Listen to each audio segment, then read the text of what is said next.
यह चैनल केवल मनोरंजन के उद्देश्य से बनाया गया है। हम किसी भी आध्यात्मिक या अंधविश्वासी गतिविधियों का समर्थन नहीं करते। सब्सक्राइब करें, घंटी आइकन दबाने से मत डरिए। यह एक गांव की कहानी है जहां कुछ लड़कियां अजीब तरीके से पैदा हुई थीं क्योंकि उनके दांत लंबे और टेढ़े मेढ़े थे, जैसे किसी राक्षस के।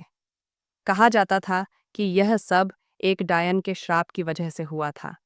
गांव में बहुत समय से ऊंचे नारियल के पेड़ थे। इन्हीं पेड़ों की चोटी पर वह डायन रहती थी, लेकिन कोई नहीं जानता था कि वह डायन कहाँ से आई थी। ऐसा माना जाता था कि अगर कोई टेढ़े दांतों वाली लड़की रात में उस पेड़ के नीचे सोए और अपने मुंह में गुड़ के टुकड़े रखे, तो डायन नीचे आएगी, वह गुड़ खा लेगी और लड़की उस श्राप से मुक्त हो जाएगी। लेकिन एक शर्त थी, जो भी पेड़ के नीचे सोए उसकी आंखें बंद होनी चाहिए और वह लाश की तरह जमीन पर पड़ा होना चाहिए। अगर डायन को यह पता चल जाता कि लड़की जिंदा है, तो वह उसे मारकर खा जाएगी।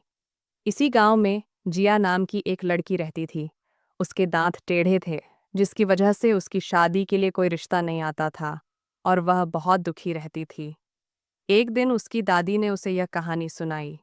हालांकि उन्होंने यह भी बताया कि पहले भी कई लड़कियों ने यह कोशिश की थी, लेकिन कोई सफल नहीं हुई और यह अब तक एक रहस्य बना हुआ है। पर जिया इस श्राप से मुक्त होना चाहती थी। वह एक अंधेरी रात थी। अपने साथ बहुत सारा गुड़ लेकर जिया उस पेड़ की ओर चल पड़ी जहां डायन रहती थी। उसने गुड़ के टुकड़े अपने मुंह में रखे और पेड़ के नीचे सो गई। जिया को बहुत डर लग रहा था, क्योंकि एक छोटी सी गलती भी उसकी जान ले सकती थी। कुछ समय बाद उसे डायन की हंसी सुनाई देने लगी। फिर भी जिया सोती रही। डायन धीरे धीरे जिया की ओर नीचे उतरने लगी। अब जिया को उसके सांसों की गर्मी अपने चेहरे पर महसूस हो रही थी, लेकिन वह जमीन पर बिना हिले डुले पड़ी रही। इसके बाद डर के मारे वह बेहोश हो गई। लेकिन जब उसे होश आया, हमारे चैनल को सब्सक्राइब करने के लिए बेल आइकन दबाएं। इंस्टाग्राम और फेसबुक पर हमें फॉलो करें। अगर आपके पास भी कोई दिल दहला देने वाली कहानी है, तो हमें कमेंट बॉक्स में भेजें।